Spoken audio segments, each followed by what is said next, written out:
Tala Coast Guard umaasang matukoy na ang kinaroroonan ng MV Tricia Kirstine gamit ang remotely operated vehicle at sa pagsisimula ng pagsisid ng mga technical divers.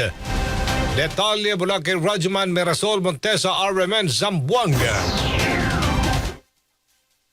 Inihayag ni Commodore Richard Marfe, ang Philippine Coast Guard Southwestern Mindanao District Commander, na umaasa silang matukoy na sa lalong madaling panahon ang kinaroroonan ng lumubog na MV Tricia Kirstine 3 ngayong nakapagsimula na umanong makapagsisid ang kanilang technical diving team.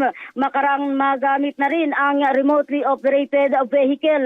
Mahalaga umanong matukoy ni Marfe ang kinaroroonan ng barko upang malaman kung may naiwan pang mga bangkay sa loob at makuha ito bago pa man mangyari ang kanilang pinangangambahan na mapunta na ito sa open sea na lalong maging pahirapan na sa paghahanap. Nagpaliwanag naman na si Commodore Marfe sa mga tumutuligsa sa kanila na ilang araw na subalit hindi pa nasisid ang barko at tila mga sibilyan pa umano ang nakahanap sa mga bangkay. Ani Marfe, inaasahan talagang lulutang na ang mga bangkay dahil ilang araw ng babad sa dagat, subalit nagpapasalamat naman umano sila sa lahat ng mga tumulong.